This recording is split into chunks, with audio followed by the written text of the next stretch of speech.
Revenge with Karen. You want to know what 20 years of my life looks like.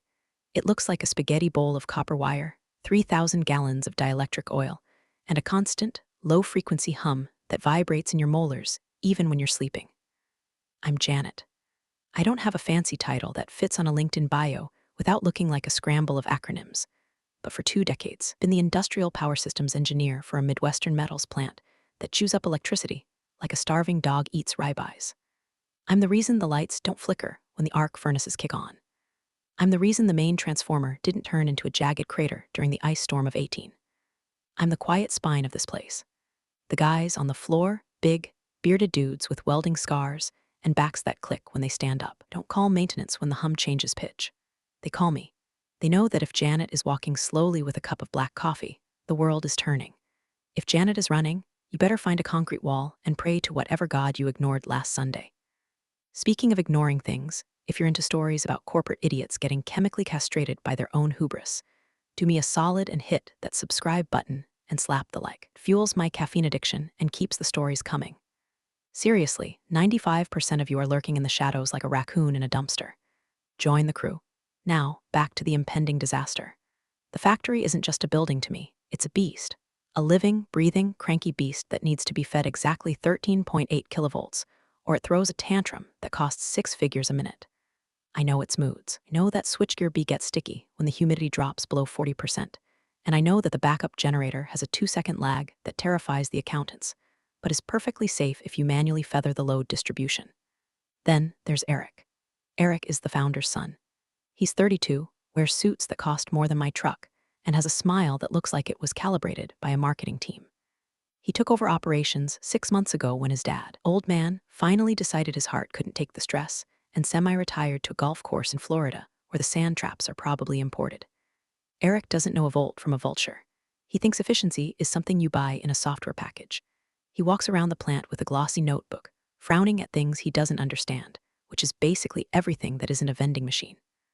I saw the writing on the wall, and by wall, I mean the dirty, grease-stained drywall of the control room, about 2 months into his reign. He started bringing in consultants. You know the type. 20-something kids with MBA degrees who look at a blast furnace and ask if we can optimize the thermal output by turning it down. I watched them circle my department like sharks that had never actually seen blood, but read a book about it once. Janet, Eric said to me one morning, standing in the doorway of my control room, didn't come inside. Nobody likes coming inside my office. It's kept at a crisp 60 degrees to keep the servers happy, and it smells like ozone and burnt flux. It's not a space for cologne. We're reviewing the budget. Your department seems heavy. Heavy? I asked, not looking up from the SCADA monitors. The grid was fluctuating. The local utility was having a brownout. I was manually balancing our capacitor banks to keep the voltage sag from tripping the main breakers. It's like trying to land a 747 on an aircraft carrier while someone is throwing rocks at you. Expensive, he clarified. You have 3 assistants. You have an overtime budget that rivals the sales team. And frankly, looking at these charts, everything seems automated. Why are we paying for manual oversight on a system that runs itself? I finally turned my chair around. I took a slow sip of coffee that had been sitting there since 4 a.m. It was cold and tasted like battery acid. Perfect.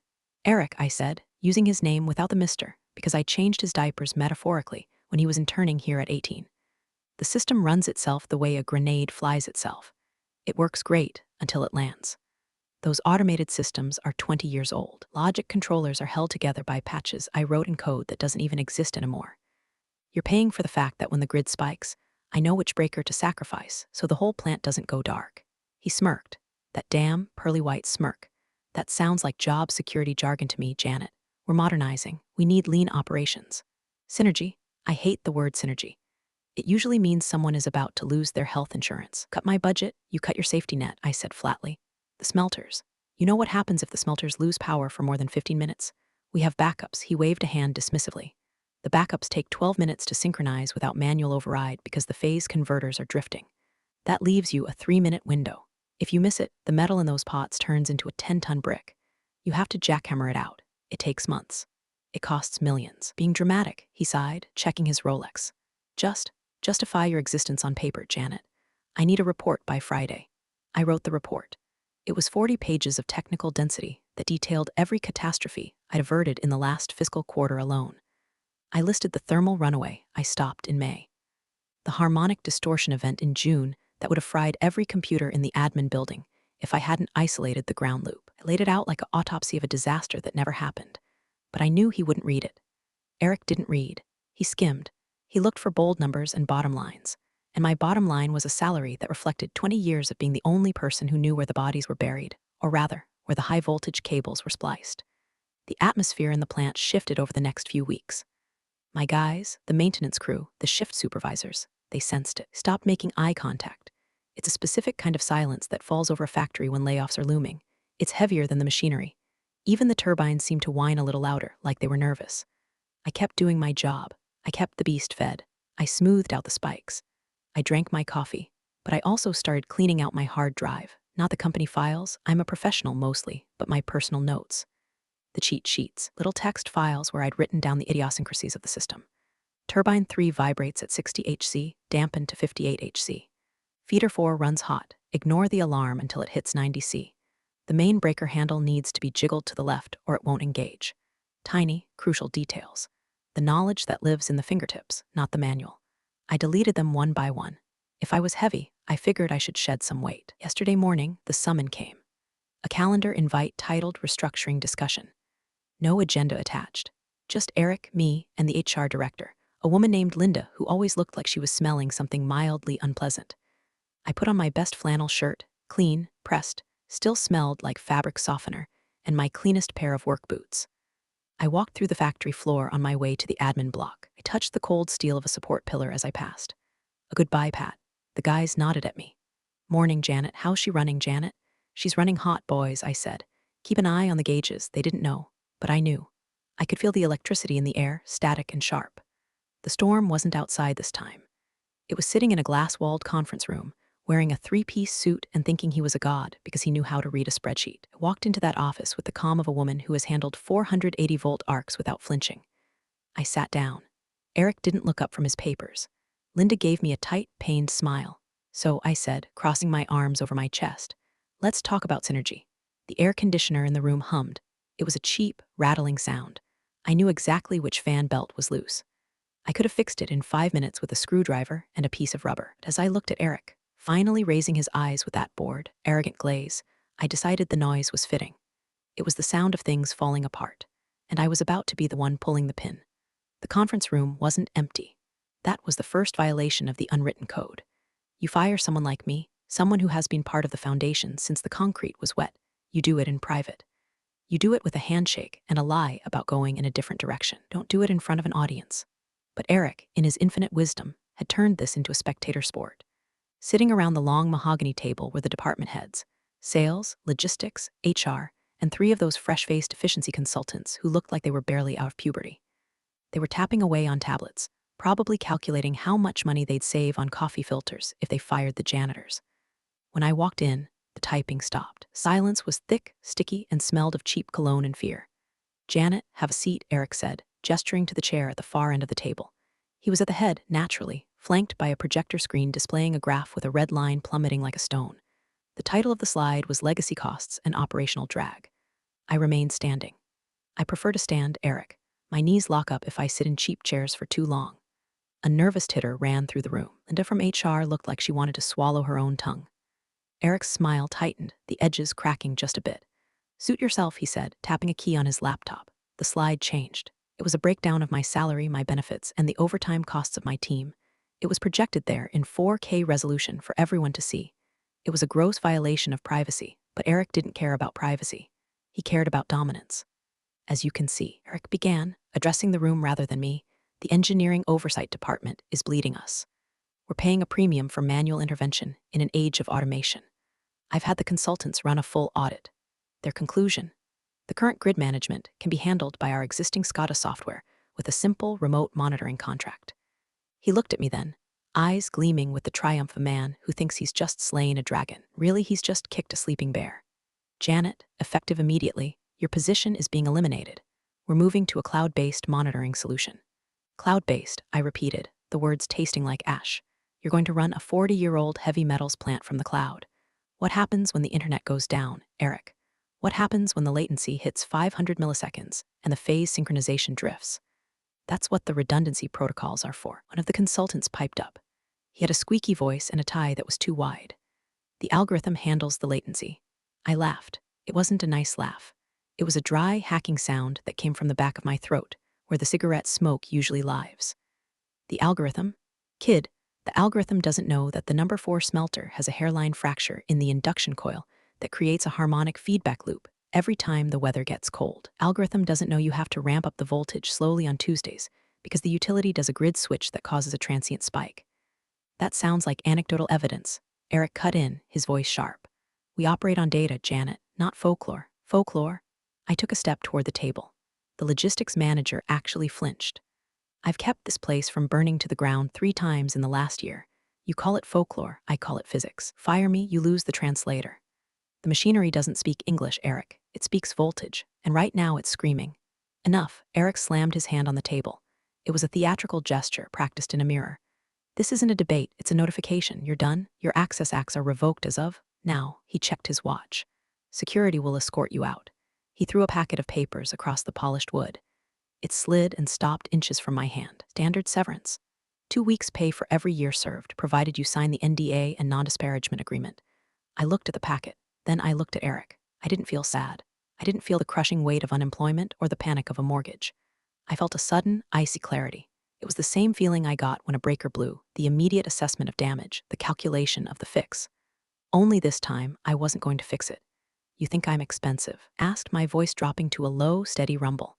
Eric, I'm the cheapest insurance policy you ever had. You're trading a firefighter for a smoke detector that's out of batteries. I said, get out. Eric snapped, his face flushing red. You're disrupting the meeting. Don't make me call the guards. I looked around the room. The sales manager was staring at his shoes. Linda was pretending to take notes on a blank pad. Nobody moved. Nobody spoke up. 20 years of keeping their lights on, keeping their paychecks clearing by ensuring the product flowed, and not one of them had the spine to say, hey, maybe don't fire the wizard who keeps the tower standing. Fine, I said. I reached into my pocket and pulled out my keycard. It was worn smooth, the edges cracked, the lanyard stained with grease. I tossed it onto the table. It landed with a plastic clack that sounded louder than a gunshot in the quiet room. I'll leave, I said. Let me give you 1 piece of free consulting, since you love consultants so much. I leaned in, placing my callus-hardened hands on the back of the empty chair. The smelters, I said softly. They run on a buffered power supply. The buffer is manually calibrated every 4 hours to account for the grid drift. I did the last calibration at 8 o'clock a.m. It's now 11:30. In exactly 30 minutes, the drift will exceed the safety threshold. Automated system will try to correct it, but it won't be able to because the sensors on pot line 3 are fouled with carbon dust. I was going to clean them after lunch. Eric rolled his eyes. We have maintenance crews, Janet. We're not helpless. The maintenance crews fix broken gears, I said. They don't touch the logic controllers because they're terrified of them. You have 30 minutes, Eric. If that drift isn't corrected, the safety interlocks will trip, power to the pots will cut. And in 10 minutes after that, well, I hope you like modern art because you're going to have 50 tons of solid aluminum statues. Get out. Eric pointed a shaking finger at the door. I straightened up. I adjusted my collar. I looked him dead in the eye. Good luck with the synergy, I said. I turned and walked out. I didn't look back. I could feel their eyes on my back burning. But as I hit the hallway, the cool industrial air hit my face. I smiled. A real, genuine, terrifying smile. Because I knew something they didn't. I hadn't just left. I had left a ticking clock. And the only person who knew how to stop it was walking toward the parking lot, lighting a Marlboro Red, and getting ready to watch the world burn from a safe distance. The walk from the admin building to the parking lot usually takes 5 minutes. I took 10. I wanted to soak it in. The rhythm of the place, thrum, thrum, thrum of the stamping presses in Building C, the hiss of the steam release valves. It was a symphony I had conducted for 2 decades, and now I was dropping the baton and walking off stage. But I had one stop to make first. My truck was parked around the back, near the auxiliary control shed. It's a small, brick bunker that houses the manual overrides for the substation. Most people don't even know it's there. It looks like a glorified broom closet. Inside, it holds the physical breakers that connect the plant to the municipal grid. I still had my physical keys. I tossed the RFID badge, sure, but the brass key to the shed, that was on my personal ring, nestled between my house key and a bottle opener shaped like a wrench. Eric, in his rush to humiliate me, had forgotten that I held physical access to the heart of the beast. I unlocked the heavy steel door and stepped inside. It was cool and dark, lit only by the green and red LEDs of the breaker panel. The hum here was louder, a physical pressure against the eardrums. This was the raw feed. 138,000 volts stepped down to 13,800. I stood there for a moment, looking at the panel. There was a switch labeled SW4, Auto Sync Override. Here's the thing about the automation Eric loved so much. The software tries to synchronize our internal frequency with the city's grid. The city's grid is dirty, it fluctuates. If the software sees too much variance, it panics and shuts down to protect the equipment. To prevent that, I keep SW4 in the manual position. It tells the computer, shut up, I got this. Ignore the jitter. It forces the system to stay online even when the power isn't perfect. If I flip it to auto, the computer takes over. And without my custom patches, which I had so diligently deleted, the computer is going to see the natural jitter of the grid, assume it's a catastrophic fault, and trip the main breakers. It wouldn't happen instantly. It takes a few minutes for the sampling cycle to complete. Maybe 10, maybe 15, just enough time for me to drive away. I reached out. My hand didn't shake. My pulse didn't race. I felt the cold plastic of the switch. You want automation, Eric? I whispered to the empty room. You got it. Click. I flipped it from manual to auto. The green light flickered once, then turned a solid, unblinking red. The hum of the room didn't change. The lights didn't dim. To an untrained eye, nothing had happened. But I knew. I had just lobotomized the system. I had taken the steady hand off the wheel and engaged a cruise control that didn't know the road ended at a cliff. I stepped out, locked the door, and walked to my car, older than some of the interns, with a rusted wheel well and a bumper sticker that says I am the warranty. I tossed my gear bag in the passenger seat. As I climbed in, I saw Jerry, the head of security, doing his rounds in a golf cart. He waved at me. Jerry's a good guy. He brings donuts on Fridays. He has no idea his boss just fired the only person keeping him safe. Leaving early, Janet? He called out, slowing down. Yeah, Jerry, I shouted over the engine as I cranked it, taking a permanent vacation. Eric's orders. Jerry frowned, confused. Permanent? What about the... He trailed off, gesturing vaguely at the humming factory. Not my problem anymore, I said, putting the truck in gear. Hey, Jerry, do me a favor. Yeah, don't ride the elevator in the casting tower for the next hour. Just take the stairs. Why? Trust me. I peeled out of the lot. I didn't speed. I drove the speed limit, obeying every traffic law. Wanted to be miles away when the alarm started. I checked the dashboard clock. 11:42 a.m. The sampling cycle was 5 minutes. The error validation was 3 minutes. The trip sequence was 2 minutes. 11:52 a.m. That was the time of death. I reached for the pack of Marlboros on the dash, shook one out, and lit it with the truck's lighter. I took a drag deep enough to scorch my lungs. It tasted like freedom and ash. My phone buzzed in the cup holder. Glanced at it. A text from Sarah, my assistant or former assistant. Janet, where are you? The voltage monitors are acting weird. The frequency is oscillating. Should I call you? I didn't reply. I picked up the phone and held it for a second. Then I powered it off. I turned onto the highway. The factory was a gray smudge in the rearview mirror now, billowing white steam into the blue sky. It looked peaceful. Industrious. You have 10 minutes, I said to the reflection in the mirror. Better start heating up the crowbar, Eric. You're going to need it to pry your career out of the concrete. The radio was playing some classic rock station. Free Fallin' by Tom Petty. I cranked the volume. I wasn't falling. I was soaring. The factory, however, that was a different story. I didn't go home. Home is quiet. Home is where I think too much. Instead, I pulled into O'Malley's, a dive bar about 5 miles up the road that smells like stale beer and regrets. It was noon on a Tuesday, so the clientele consisted of me, a guy who looked like he'd been sleeping in his car since the Reagan administration, and the bartender, a woman named Barb who had a beehive hairdo that defied gravity and physics. Afternoon, Janet, Barb said, wiping a rag across a spot on the bar that would never be clean. Bit early for the heavy stuff, ain't it? I'm celebrating, Barb, I said, sliding onto a stool. Give me a Boilermaker, cheap whiskey, and keep 'em coming. Celebrate what? Retirement, I said, involuntary but effective immediately. Barb raised a painted eyebrow but poured the shot. I downed it. The burn was grounding. I placed my phone on the bar, screen down, but even face down I could hear it. BZZZT, BZZZT, BZZZT. It was vibrating against the sticky wood like an angry hornet. I knew exactly what was happening. I didn't need a crystal ball. I needed a stopwatch. 11:55 a.m. Right now, inside the plant, the lights in the main hall would be flickering. Not a strobe, but a subtle dimming, like the building was gasping for air. The heavy motors, the crushers, the conveyors would be changing pitch. The smooth, deep hum would be turning into a jagged, grinding whine as the frequency slipped from a perfect 60 Hz to a jagged 58.5 Hz. On the factory floor, the guys, Mikey, Big Dave, Saul, would be looking up. They'd feel it in their boots. The floor vibration changes when the phase balance is off. Mikey would be yelling at the new kid to check the breakers. 11:58 a.m. In the control room, the alarms would start. First, the yellow warnings. Voltage sag detected. Harmonic distortion high. Sarah would be clicking frantically, trying to find the override command. But the override command was in my head, and I was drinking bourbon. Be looking for the cheat sheet text file on the desktop. File not found. Where's Janet? Someone would scream. Maybe Saul. He never trusted the computers. And Eric would be in his office or maybe still in the conference room explaining to the board how much money he just saved them. He wouldn't hear the hum. The admin building is insulated. He wouldn't know until the lights went out. 12 o'clock p.m. High noon. The phone on the bar started to dance. Wasn't just vibrating now, it was practically walking across the table. I flipped it over. 15 missed calls. Linda HR, Eric, do not answer, Sarah work plan emergency line, and a string of texts that were rapidly devolving from confusion to terror. Sarah, Janet, the main bus is tripping. What is the code for the manual bypass? Sarah, Janet, pick up. Eric, call me immediately. There is a glitch.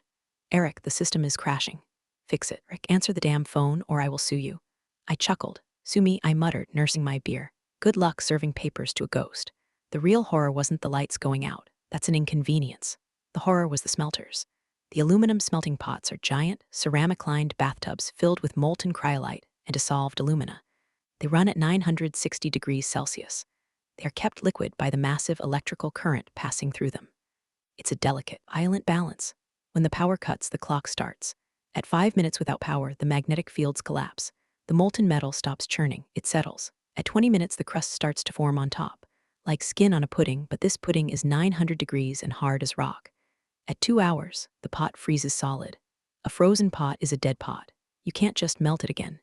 You have to dismantle the entire steel structure, jackhammer out the solidified block of aluminum, which ruins the lining, and rebuild it from scratch. It costs about $300,000 per pot. We have a line of 100 pots. Do the math, Eric. That's $30 million of oops, and that's just the repair cost. The lost production, the missed contracts, the penalties for late delivery to the automotive clients. You're looking at a $100 million hole in the ground. My phone rang again. It was a FaceTime request from Sarah. I stared at it. I could picture her face, pale, terrified, lit by the flashing red of the alarm strobes. I felt a twinge of guilt. Sarah was a good kid. She didn't deserve this. But she also didn't have the leverage to fix it. If I answered now, if I walked her through it, Eric would claim it was a minor glitch. He'd spin it. He'd say, see, we handled it. And I'd still be fired and the plant would still be doomed, just slower. No, cure the infection, you have to let the fever burn. I let it ring to voicemail. Another round, Barb asked, eyeing the phone. Your boyfriend seems persistent. Ex-boyfriend, I said, toxic relationship. He only calls when he needs something fixed. Amen to that, sister, Barb nodded. She poured the whiskey. Suddenly, the TV in the corner of the bar, which was tuned to the local news channel, cut to a breaking banner. Breaking. Smoke reported at Midwest Metals. Emergency crews responding. It wasn't a fire. It was the emergency venting. When the pots lose power, the anode effect kicks in, releasing perfluorocarbons. It looks like black smoke. The EPA hates that. Well, I said, raising my glass to the TV screen where a helicopter shot showed my life's work venting angry black clouds into the atmosphere. Looks like the synergy just hit the fan. I took a sip. It was smooth, but my hands were trembling just a little, not from fear, from the adrenaline of knowing that I was the only person in the world holding the key to a lock that was rapidly melting shut. My phone finally stopped ringing for about 3 minutes. That was the scariest silence of all. It meant they had stopped panicking and started strategizing. Or more likely, they had gone over Eric's head. At 12:45 p.m., a black town car screeched into the gravel lot of O'Malley's. I watched through the grimy window. Wasn't Eric. Eric drives a Tesla because he thinks it gives him tech cred. This was a Lincoln Continental, old school, heavy steel. The door opened and a man in a golf shirt and khakis stumbled out. He looked like he'd been dragged out of a bunker. It was Marcus, the chairman of the board, the old man's right hand. He didn't look happy. He looked like a man who had just been told his stock portfolio was on fire. He burst into the bar. Sunlight from the open door blinded everyone for a second. He scanned the room, saw me at the bar, and marched over. He smelled of expensive cologne and fierce sweat. Janet, he gasped. He was out of breath. You have to come back. I didn't turn around. I kept watching the news report on the TV. They were interviewing a firefighter now. Get in line, Marcus. I'm enjoying my severance package. Severance? Marcus grabbed my shoulder. I spun on the stool and knocked his hand. Janet, the pot line is cooling. The temperature is down to 850. We have maybe 20 minutes before the crust is too thick to break. Sounds like a management problem, I said coldly. Eric said the automation would handle it. He has a cloud-based solution. Have you tried rebooting the cloud? Eric is a moron, Marcus shouted. Barb stopped wiping the bar. The drunk guy in the corner woke up. We fired him. Okay, he's suspended. Pending investigation. Whatever you want. Just get in the car. You fired him? I raised an eyebrow. Who fired me, Marcus? You signed off on the budget cuts. I saw your signature on the quarterly review. Don't pretend this is all Eric. He pulled the trigger, but you bought the gun. Marcus turned pale. Janet, please, we are talking about the company, the jobs. 500 people work there. If those pots freeze, we close. Everyone goes home. No pensions, no severance, nothing, bankruptcy. He knew which button to push. He knew I didn't give a damn about the shareholders or Eric's inheritance. But the guys, Mikey with his 3 kids, Saul who was 2 years from retirement, I want it in writing, I said. What? I want a contract. Independent consultant, triple my old hourly rate, a 5-year guarantee, and full operational autonomy. No more suits in my control room, no more efficiency experts. I run the grid, period. Done. Marcus said immediately. I'll write it on a napkin if I have to. Not a napkin, electronic signature. Sent to my personal email, right now. He fumbled for his phone, his fingers shaking so bad he almost dropped it. He dialed the legal department. Draft it, send it. Now, I don't care about the template, just do it. I finished my drink while he screamed at the lawyers. It's sent, he said 2 minutes later. Check your email. I pulled out my phone, turned it on. The screen flooded with notifications, but I ignored them and went to Gmail. There it was, consulting agreement emergency draft. I scanned it. It was sloppy, but the terms were there. $250 an hour, full authority. One more thing, I said, standing up. What? Anything. I want Eric to be the one who meets me at the gate. I want him to escort me to the control room, and I want him to apologize, loudly. Marcus looked pained. Janet, we just removed him from command. Then put him back in for 5 minutes. Those are my terms. Marcus gritted his teeth. Fine, get in the car. The ride back was fast. Marcus drove like a maniac. We blew through 2 red lights. When we pulled up to the main gate, it was chaos. Fire trucks, ambulances, precautionary for heat stroke, and a crowd of confused workers standing in the parking lot. And there he was. Eric looked like he had aged 10 years in 2 hours. His tie was undone, his hair was a mess, and he was holding a hard hat like a shield. I got out of the Lincoln. I walked up to the gate. I didn't open it. I waited. Marcus nudged Eric, do it. Eric looked at me. His eyes were full of hate, but his fear was stronger. He walked to the keypad, punched in the code, and the gate slid open. I'm sorry, Janet, he mumbled. Can't hear you over the sound of $30 million melting, I said, cupping my ear. I'm sorry, he screamed, his voice cracking. I was wrong, you were right, please fix it. I looked at the workers gathered behind the fence. They were watching. Saul gave me a subtle nod. All right, I said, tossing my bag over my shoulder. Let's go save your inheritance, you little shit. I walked past him. I didn't need to run. I knew exactly how much time I had. Physics doesn't change just because people are panicking. I had 12 minutes before the cryolite hardened past the point of return. It was tight, but I've done more with less. The plant was a tomb. That's the first thing you notice when a factory dies. The noise, that comforting, bone-shaking roar, was gone. In its place was a terrifying, hollow silence, broken only by the sharp hiss of pneumatic lines bleeding pressure and the frantic shouting of men who didn't know what to do with their hands. The heat was rising.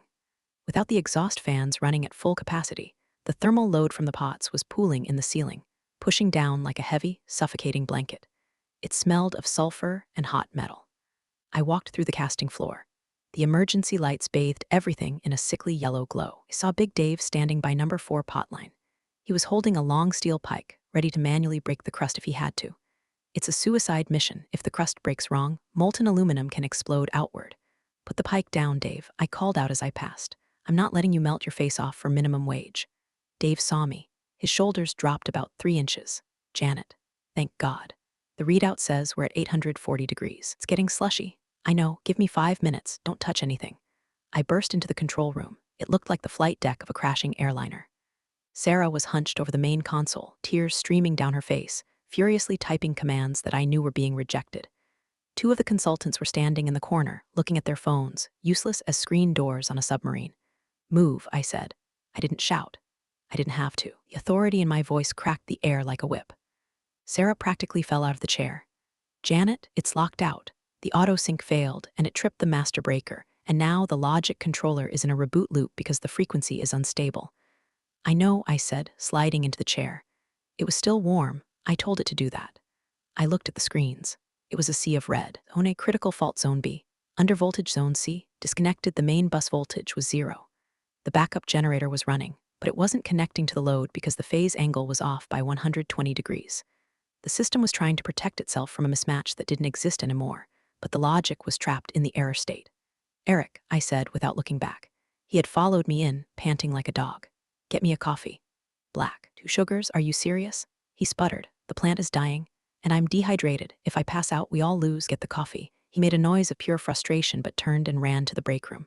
I smiled, small victories. I cracked my knuckles. Time to work. First, I had to stop the reboot loop. I opened the command terminal. The consultants gasped. You can't use the command line. That voids the warranty. One of them squeaked. Kid, I said, typing sudo kill -9 sync daemon. I am the warranty. I killed the synchronization process. The screens flickered and went black for a terrifying second. Then they popped back up. The reboot loop stopped. The system was stable, but dumb. It wasn't trying to think anymore. Good. Now, the hard part. I had to manually synchronize the backup generator to the main bus before I could re-engage the grid connection. It's like trying to jump onto a moving merry-go-round. You miss the timing, you strip the gears. I pulled up the phase monitor. 2 sine waves appeared on the screen. One was the generator, yellow, the other was the dead bus, flatline. Sarah, I said, go to the breaker panel in the back. When I say mark, you pump the handle on breaker 3 to prime the spring. Okay, she said, wiping her eyes. She ran to the back. I watched the frequency. I needed to trick the sensors. I typed in a bypass code when I had memorized 10 years ago. Override safety limit. The system flashed a warning. Are you sure? This may cause catastrophic damage. Yes, I'm sure, you dumb pile of silicon, I muttered, hitting enter. The flat line on the screen jumped. The bus was live, but only with residual capacitance. Mark, I shouted, clunk clunk. Sarah primed the spring. Hold it, I watched the numbers.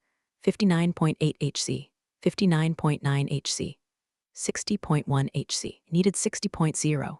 Dead on. Eric, I yelled. He was standing in the doorway with a spilling cup of coffee. Give me the cup, he handed it to me. I took a sip. It was terrible, perfect. Okay, I said, here we go, initiating hard start. I wasn't just flipping a switch. I was conducting an orchestra of high-voltage physics. I had to close the breaker at the exact millisecond the waves aligned. My finger hovered over the enter key. Thump thump. That was my heart. Or that was the cooling fan on the console. 60.0 HC. Click. I hit the key. For a second, nothing happened. The silence stretched out, thin and screaming. Then, from deep in the bowels of the plant came a sound. Ka-chunk. It was the sound of a 2,000-amp breaker closing. It was the loudest, most beautiful sound in the world. The lights in the control room flared bright, then dimmed, then steadied. The hum returned. It started low, a growl in the floorboards, and rose to that familiar, tooth-rattling vibration. The screens turned from red to yellow. Zone A, recovering Zone B. Stabilizing, we have power, Sarah whispered. Oh my God, we have power. Not yet, I said, my eyes glued to the thermal readouts. We have juice. Now we have to see if the patient is brain dead. I looked at the potline temperatures. They were hovering at 830 degrees. The critical freezing point is 820. He had 10 degrees of wiggle room. Full load, I said, typing furiously. I'm dumping everything into the heaters. Ignore the efficiency warnings. We need heat now. I pushed the sliders to 110%. The alarm started screaming again. Overcurrent, transformer temp high. Let it scream, I said. Burn it if you have to. I sat back, watching the temperature graph. It was a flat line. It wasn't going up. Come on, I whispered. Come on, you rusty old bitch. Up. The line on the graph was stubborn. 830 degrees. 829. 830 again. It was teasing us. The electricity was flowing, dumping massive amounts of energy into the pots, but the thermal mass of the aluminum is so huge that it takes time to reverse the cooling. It's like trying to boil a swimming pool with a hairdryer. Why isn't it going up? Eric demanded, looking over my shoulder. He was sweating so much his expensive shirt was translucent. Thermodynamics, Eric, I said without turning. You can't bribe heat. It moves when it wants to. Marcus, the chairman, stepped up. He looked sick.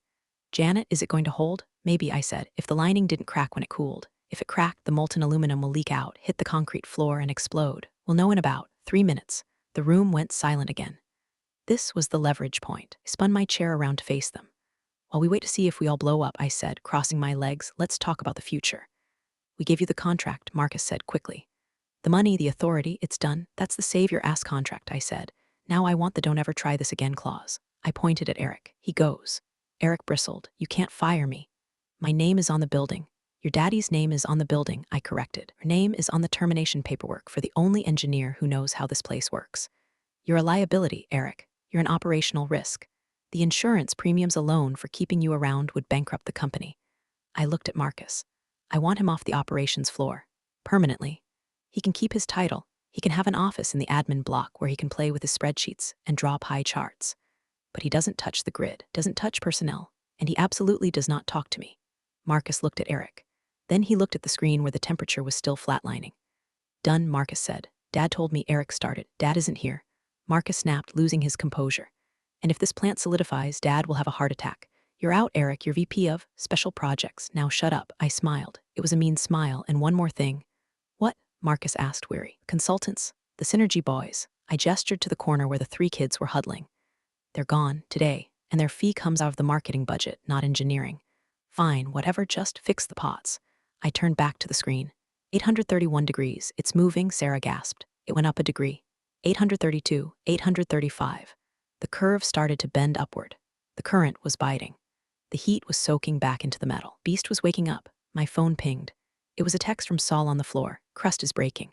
We got flow, no leaks. You did it, boss. I let out a breath I didn't know I was holding. My hands, which had been rock steady, suddenly felt heavy. We're good, I said quietly. Potline is stable. We're climbing back to operating temp. The room erupted. The consultants high-fived. Idiots. Marcus slumped against the wall, wiping his face with a handkerchief. Sarah hugged me from behind, burying her face in my shoulder. You're a wizard, Janet, she sobbed. I'm not a wizard, Sarah, I said, peeling her off gently. I'm just a mechanic who reads the manual. I stood up. My knees popped. I felt every minute of those 20 years. Eric, I said. He looked at me defeated, small, stripped of his unearned arrogance. My coffee is cold, I said. Get out of my control room. He opened his mouth to say something, looked at Marcus, glared at him, and then turned and walked out. I watched him go. It wasn't as satisfying as I thought it would be. It was just necessary, like taking out the trash. Marcus, I said, I'm going to finish the stabilization sequence. It'll take about 2 hours, then I'm going home.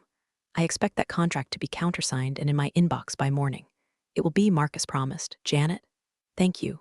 Don't thank me, I said, turning back to the glowing monitors. Just pay me. By 4:00 p.m., the plant was back to its normal, deafening self. The panic had evaporated, replaced by the steady, rhythmic thump-hiss-clank of production.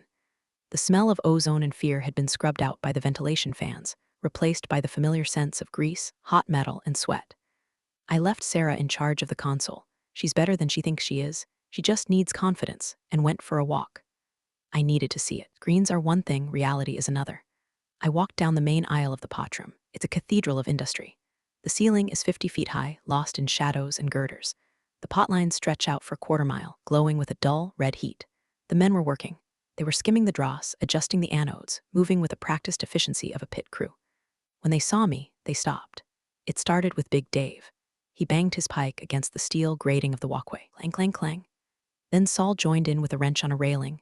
Clang, clang, clang. Then the crane operator honked the horn. It wasn't a cheer, it was better than a cheer. It was the iron salute. It's the noise we make when someone retires or dies, or in my case, rises from the dead. I didn't wave, I just nodded. I walked up to Dave. He was covered in soot, sweat dripping off his nose. How's the crust, Dave? I asked. Soft as butter, boss, he grinned. His teeth looked impossibly white against the grime on his face. We lost maybe 2 pots at the end of the line, but we saved 98. 2 is acceptable, I said. Better than 100. Word is Eric got demoted, Saul said, leaning over the rail. Heard he's in charge of special projects now. What's a special project? Picking out the donuts? Something like that, I said. He learned a lesson today, boys. Don't fire the pilot mid-flight just because you think the plane flies itself. I walked the length of the line. I touched the housings. I listened to the bus bars. They were humming the right tune, a solid B-flat. I felt a profound sense of ownership. Not in the legal sense, I don't own the stock. But I own the soul of this place. I know its ghosts. I know its scars. And today, I reminded everyone else who really holds the keys. I found the divorce Pinterest board equivalent in the break room. Someone had taped a picture of Danny DeVito over Eric's face on the safety poster. The caption read, "So anyway, I started blasting the budget." I laughed, a real laugh this time. The tension in my chest finally uncoiled. I went back to the auxiliary shed, the one where I had flipped the switch. I unlocked it. The red light on SW4 was still glowing. Autosync override. I reached out and flipped it back to manual. The light turned green.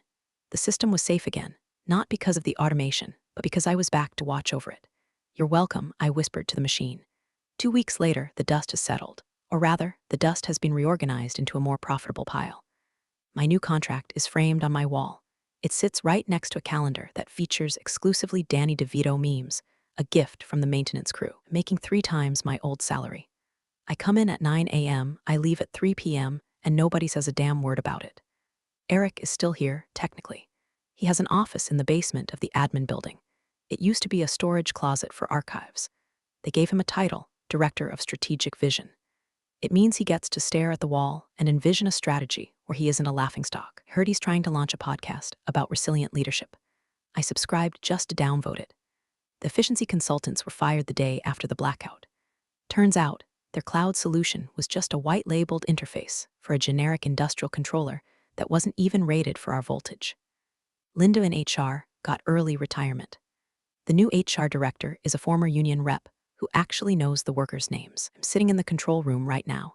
It's 2:30 p.m. The grid is stable. The hum is perfect.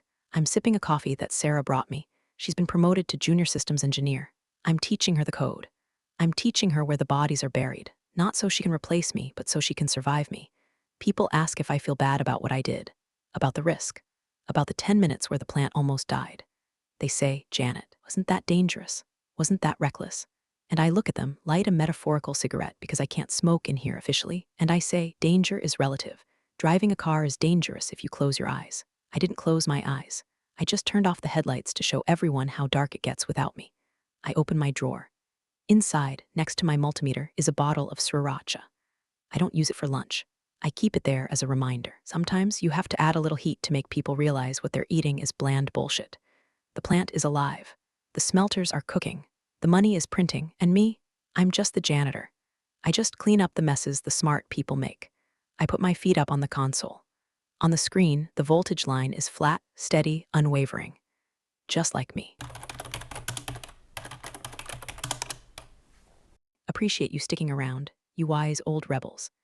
Smash that subscribe button, or this fossil might just cause another epic fiasco.